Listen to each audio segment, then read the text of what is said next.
It all started in the early 2000s. We just kind of came together. We were playing in different bands. Kyle, Anthony, and Nick initially had gotten together on their own. We're messing around, got like one song out of that, and that's when they approached me and kind of, roped me into the whole thing. I'd been in a band, like a goofy little pop punk band with Anthony when we were like 16 or something like that. A couple years later, he was wanting to start a band. It was initially very much like Strokesy, kind of denim jackets and that kind of stuff. Our first influence, and it wasn't necessarily musical, was the Strokes. And I think we just wanted to be fashionable. All the songs were kind of like dance party music, and it was just like about partying and having fun or whatever. I was at the first show, which was a show at the Rialto. I remember the show being kind of nuts, and then Anthony announcing that his parents were there afterwards. Do you guys remember our first show? We have a documentary about it. That was our first show. Yeah. At the Rialto. Yeah. Roll the footage.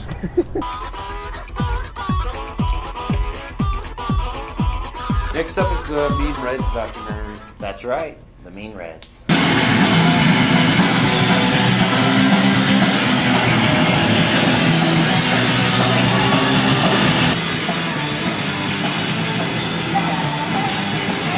I think after the first show, we started experimenting more with our own style, and it just really got worse from there. We should not have done that. They for sure found their way a little bit more, and it became like this weird, like, laser carnival music or whatever.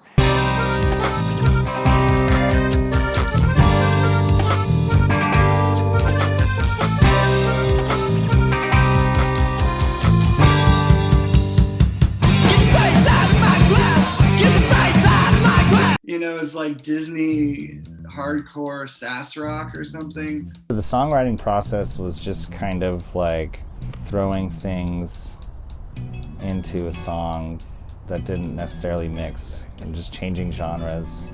We would just kind of like play a figure for a few times and move on. It would never like return. And I think we kind of grabbed onto that. It was really about what we wanted to hear, and if people loved it, great. And a lot of people did end up liking it, which was like cool. 7 or 8 people. 7 or 8 people. We would spend like at least 4 hours, I think, a day. We were so practiced that we could play no matter how drunk we were, like that was the almost goal. Perfectly. And again, just the live show, I think we all really tried to bring it as far as like an energy level and a tightness level.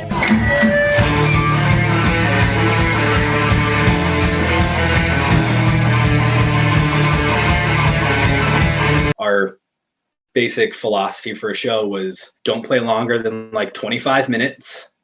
Don't have a lot of like long breaks between songs. Like we just wanted to get up there, throw as much as we could at people and have it be somewhat overwhelming and then just be gone.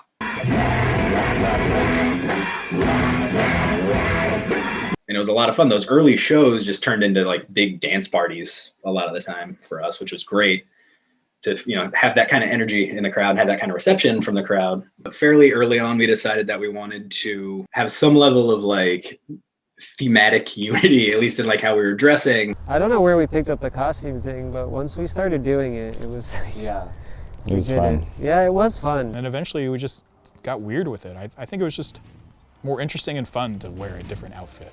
I didn't realize how many of those costumes I made till we started talking about it. That you actually created? Yeah. So I ran into Anthony once at a thrift store in Tucson, and he had a shopping cart just full to the brim of clothes. And I just could not imagine what he was going to be doing with all those clothes. And then I saw the Mean Reds, and I instantly knew. Yeah, so I'm Anthony. I've lived in LA now, I guess the majority of my life, and just make weird shit all the time.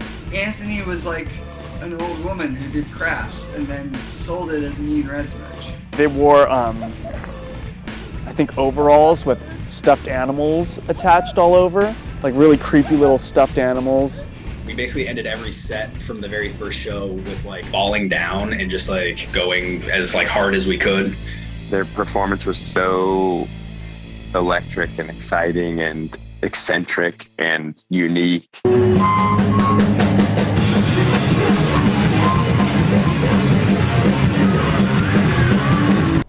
Yeah, we started playing anything really. Battle of the Bands, house parties, and of course Scrappies. How many frickin' battles of the bands at Saguaro High School did we win?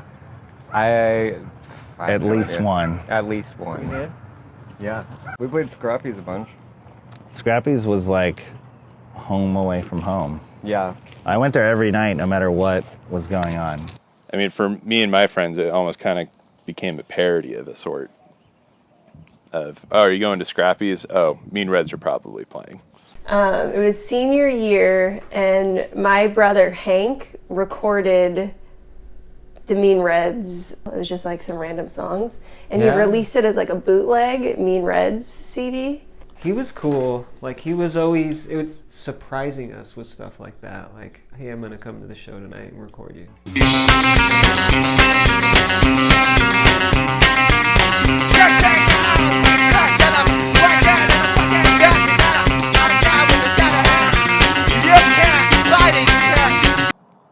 I know I've used the word homoerotic a lot of times, but it was like a big part of the image of the band, I guess.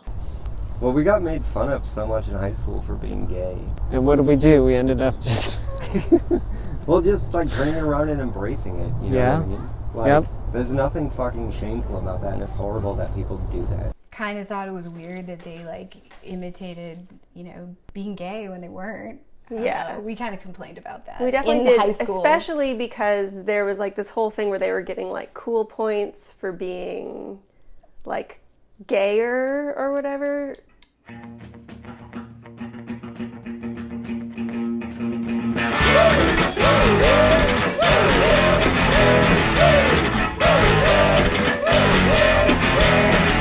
Scrappies was like outdoors for some reason at that time, and we were opened up for Pretty Girls Make Graves. We were pretty crazy. I remember Kyle pushing my drums off the set and puncturing one of them and not being happy about that, but I mean, it looked cool.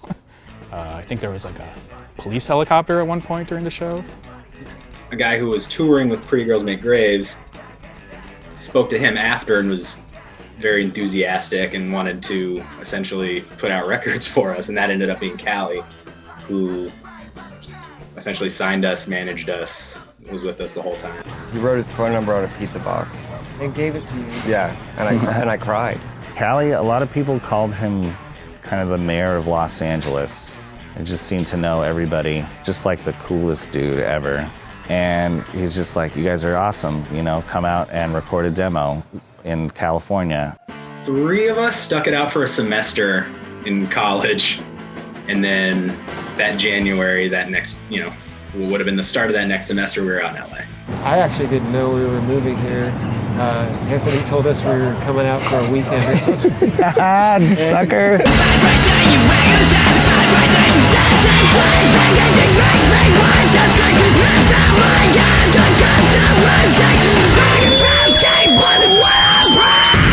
We slept on the floor at Callie's house for a bit until we managed to find a place. And even then, I think Anthony and Nick were on the lease, and they basically had to pretend to be a couple.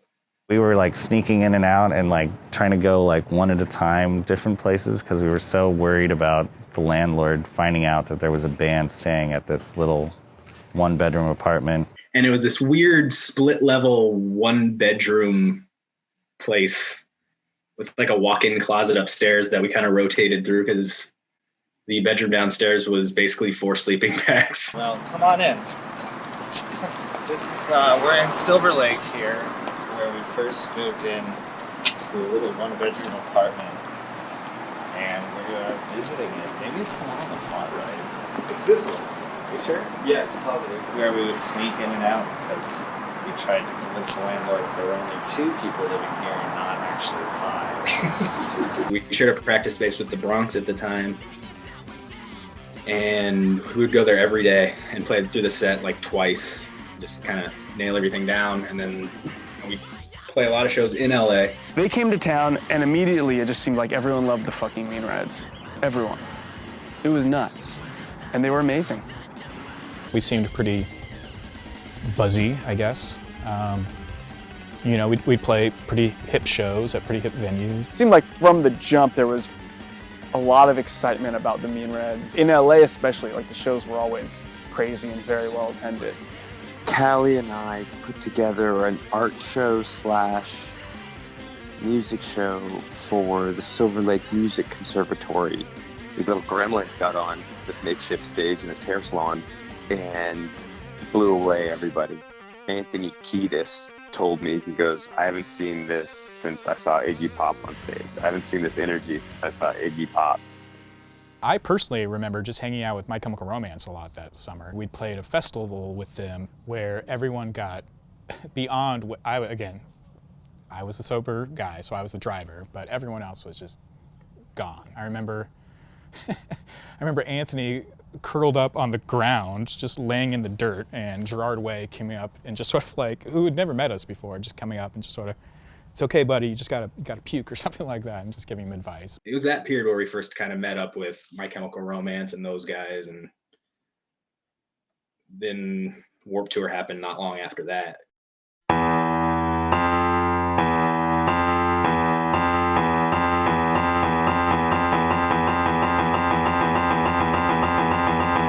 Well, our record label hated us and were very confused by us. And they were like, you should probably do this. And we were like, no. They're like, yeah, you should. You have to. And we were like, damn. So then we went on Warped Tour, but very resentfully.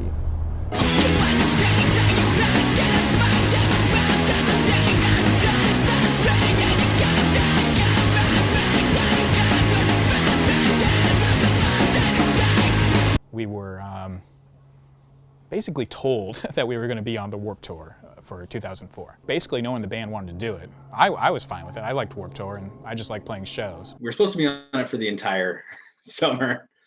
Ended up being, I think, 5 weeks, roughly. It was us and our label mates, the Rolling Blackouts, on a bus together for 5 weeks, making the best of a situation that pretty early on it was evident wasn't a good fit. We did consider ourselves like really punk, and Warped Tour was this kind of commercial punk traveling show, And then I think they got kicked off the Warped Tour. I don't think they really told us how that happened, but there was something that happened that they got kicked out. So the first day we play, we get on stage and Anthony just goes for it and saying, fuck Warped Tour, and how it's just kind of a sham and all this stuff. Kevin Lyman, I think is the founder's name, found out about it and just was not happy. The next day we had to go on his bus and get chewed out for a while about it. And then things were basically fine after that. We're lucky enough that we had a decent number of friends on the tour already. My Chemical Romance was on for the first 3-4 weeks that we were on, and that was right as they were exploding too. We'd play real small stages sometimes. Every once in a while they'd bump us up to a slightly bigger stage. It was frustrating because bands at that level on Warped Tour are kind of rotated through these lower stages. And you're playing, maybe at noon, 1 o'clock in a weird corner of the lot, and you're sitting in your merch booth that's tucked away in another weird corner. And Anthony, to his credit, kind of always really worked his ass off to get the crowd either involved or to get their attention by kind of whatever means necessary. Anthony had a habit of cutting himself in front. Mind you, Warped Tour is at this point, corporate punk rock with children and families showing up. And so on a daily basis, Anthony would be cutting himself open on stage in front of children. A band that we were friends with got kicked off of Warped Tour for the remainder because their drummer peed on a tire behind the main stage and the security saw him. So they kicked them off, which really pissed us off. The next day we were in Minneapolis. Yeah. In protest.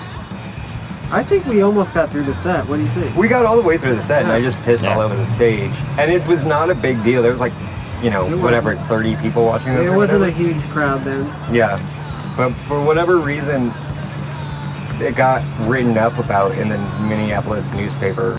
Yeah, so the next day, Kyle, Lewis, our tour manager, and myself were in line for lunch. Iowa or something, and we're just waiting in line talking, and we see Kevin Lyman just making a beeline for us, just angry. Yeah, no, he comes up to us and we're in line for food and he's like, the mean fucking Reds, you guys are really bumming out my fucking summer. And he like has his newspaper in his hand. Yeah. And we just got kind of like wasted that night and we spray painted "Fuck Warp Tour" on the concrete. I was not with them, and that story reached me within a day, and was being told at parties before these guys even made it home from the Warp Tour. On the way back, I think we were offered a spot on a tour with The Used, The Bronx, The Bled, and International Noise Conspiracy. And we were just so sort of tired of that kind of crowd after 5 weeks on Warped Tour that we were just like, no, we were just not going to do it. And we ended up doing, I think the next tour we ended up doing was Circle Jerks and GBH, which actually both was and wasn't a better fit for us. As a fan of punk, like that is such an honor. Like one of the great American hardcore punk bands, one of the great British punk bands, like two of the most celebrated bands of the genre. It was Circle Jerks, GBH, and the Mean Reds. Incredible tour. Going on tour with Circle Jerks was a little strange because it was very traditional punk bands. And we got up there and the kids didn't know what to think. Sometimes we got booed, sometimes they moshed. Yeah. Sometimes they couldn't handle the Disney metal. It like just melted their brains. It was just all a very tiring stretch. And then not long after that was CMJ, just an absolute shit show. Like everybody was just a disaster. And then we had to catch a plane back to Tucson like early the next day. And then we went on a short, just like solo tour a couple weeks after that. And I couldn't do it anymore, like physically. And a lot of that was just me partying too much, just constantly, whether it was on the road or at home, or I was just constantly wanting to get rowdy. And it definitely took a toll on me. Our prostitution as human beings. I want to speak about Byron leaving the band for no good reason. So that last little West Coast thing was my last.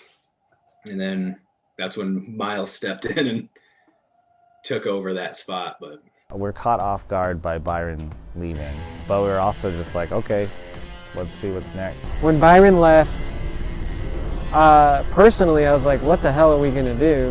Because Byron was like a shredder. And I'd seen this guy play in bands in Tucson, and just like this incredible, crazy guitar player. He was like doing different stuff musically, or like he had his own style that he kind of like brought, and like you all like synthesized Miles' style and Mean Reds. What did you say about Miles the other day, like when it became a Miles band? Oh yeah, I rolled my eyes. I was like, oh, then it just got turned into another Miles band. Where he's just like the star of guitar.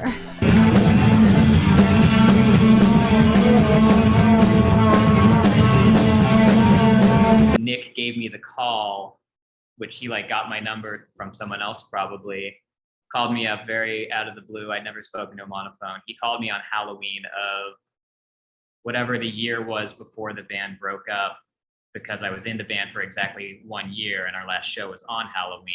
He was like, hey man, you want to join this band?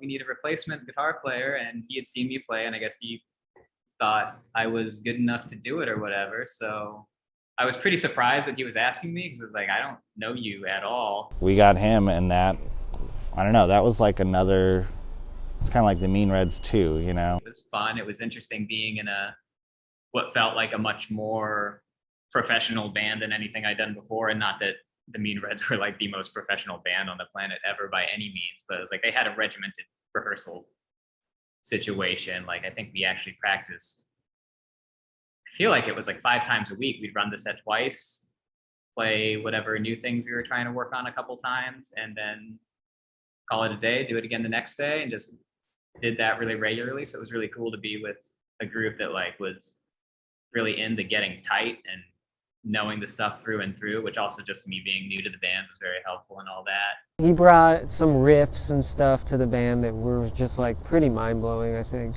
Right off the bat, me and Nick had a very good like music writing relationship together.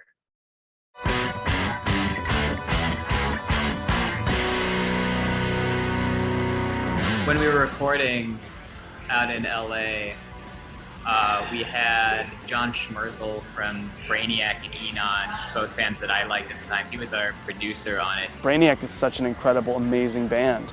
To have like, you know, all these elder musicians, bands from that world sort of acknowledging and nurturing, you know, that's like pretty amazing.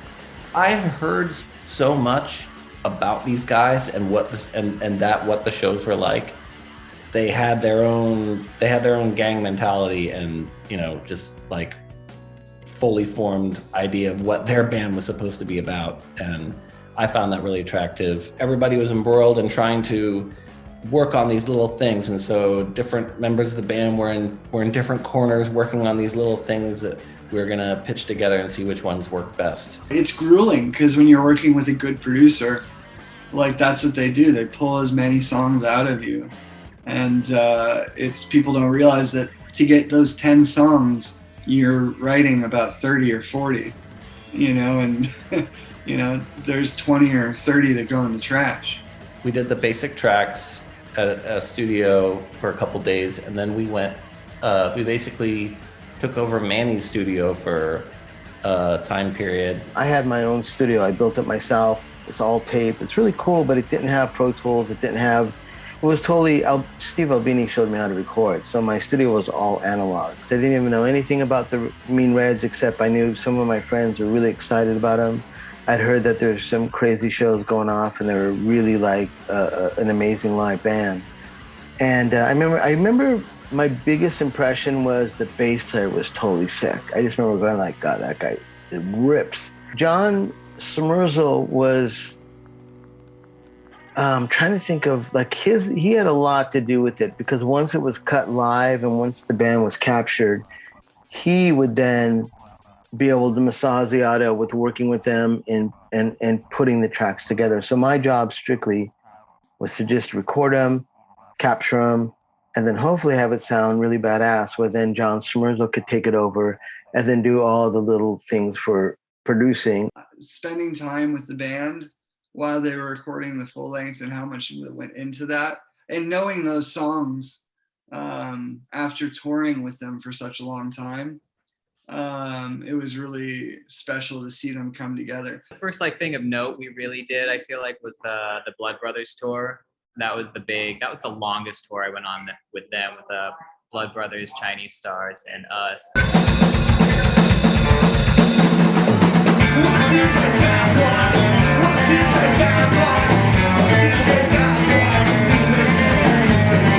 Blood Brothers tour, that was early 2005. That was a lot of fun. They were all real nice guys. For the style of music that I think the Mean Reds were playing, like I don't think there's a better band to go on tour with, you know. And they were both like critically acclaimed, and then but they drew a lot. Like it was like perfect for them.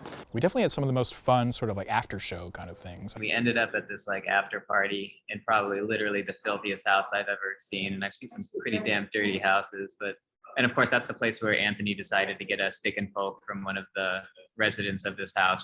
Anthony getting a tattoo in Eugene, Oregon from some crust punk guy for no reason. They did get a lot of cool like opportunities. I don't think they gave a fuck, but because they were so good, all these things sort of were happening for them. Things were going great. We were in Japan. We had gone to Japan, played the Vice show, lots of CMJ, South by Southwest. Everything's going fine. Put out a new album. And then something clicked in my head one day and I was like, I just kind of want to quit while we're ahead. So I was walking around with Kyle and Nick, walking around downtown, and they just like looked at me and they're like, hey, like, we're gonna go back to college.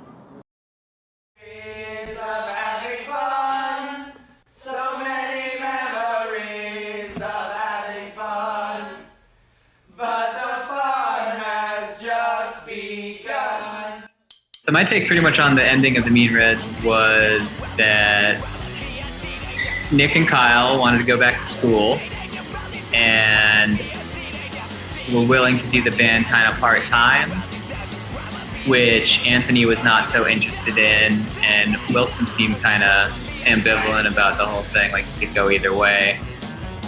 I felt like it was time to end too. It was like, how long are you gonna make a joke last? You know what I mean? Like Nick was saying, we were young and it was like, this is going well, let's fuck it up. And just pick an absurd time to break up the band. Halloween. Was it? Yeah, it was on Halloween. Yeah. No. No. No fucking way are you gonna get us to talk about that last show. Made it hard for us in some ways too, because we didn't have that signature sound, I guess, aside from just the, I don't know, what genre would you even say we were? Yeah, I just felt like they were really special and really special for Tucson, and I think maybe that didn't always come across here because they did leave so much and they were able to go so many other places and like just do crazy shit that in a place that's not their hometown, maybe. They had like a wildness and a rawness that was like, it was in this little tiny kid package, which they like totally played up as much as possible. They were like, yeah, we're like skinny, kind of twink boys. Just join us in this like romp through like Midsummer Night's Dream fucking like, we're going to get crazy. We're going to take you on a ride. There was this window in the mid 2000s that bands that were weird and outrageous and I guess had something to say really kind of thrived, and it was really special to be a part of, you know. But I want to tell you, I'm still playing Mean Reds. So I do teach childbirth classes. So I did a taped labor rehearsal. So I have sound, you know, when there's a contraction, there's music. So I had to find the perfect music for pushing, which is very, very intense. And so I play Mean Reds for every contraction. And I've gotten many compliments in the evaluations of the music. It's melodic and intense. Their music, because like, you know, I rarely listen to it. I mean, I haven't listened to it in years. But, you know, if they were playing a live show, I'd be there in a heartbeat. It could have morphed into something different, you know?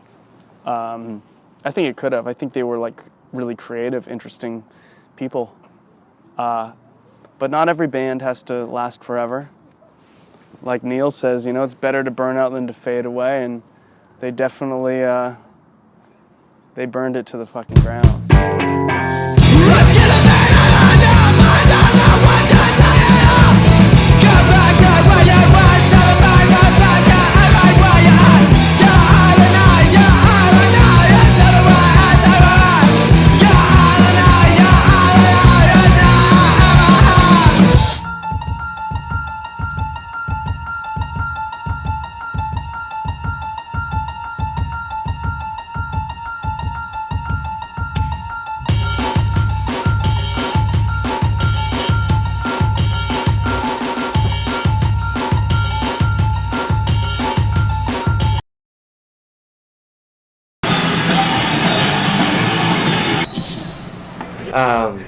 The name Mean Reds came from a movie called Breakfast at Tiffany's.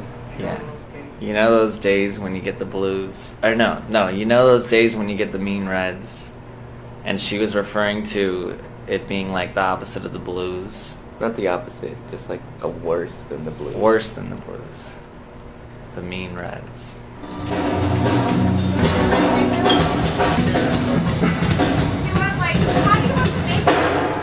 Trashy 80s makeup.